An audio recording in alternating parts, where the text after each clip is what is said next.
التاريخ عرفناه، اجوا ناس من الشام حكموا الكوفة وكتلوا آل بيت النبي وسبط النبي. باسم الكربلائي ما كان يقصد أهل النجف.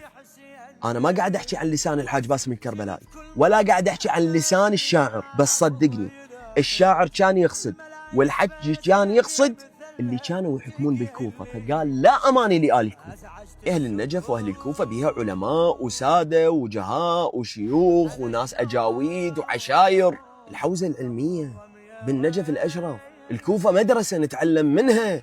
فخر إن شيعة هاي أهاليتنا وشيوخنا وإخواننا وأهلنا بالنجف. إخوان أنتوا أثقف من هيك مؤامرات، أنتوا ناس متربين على إيد علي بن أبي طالب. إخوان إذا نريد نرجع للتاريخ، الكوفة ترى مو بس النجف، الكوفة يمكن واصلة حتى للسعودية إذا تريد ترجع أنت الحقبة القديمة. ومن قال لا أمان لآل الكوفة ما قاعد يقصد ناس أهل الكوفة ولا قاعد يقصد أهل النجف، ترى رجال عراقي من أهل كربلاء، وبين الكربلاء وبين النجف ساعة زمان.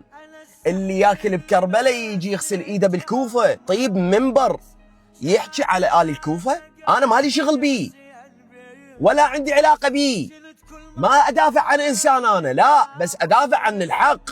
خادم الحسين قاعد يبكينا ويسمعنا لوعة زينب وجرح العباس ودمعة الحسين على أولاده، قاعد يذكر لنا مصيبة رواها إن زين العباد. للنجف مشتاق روحي وللزيارة،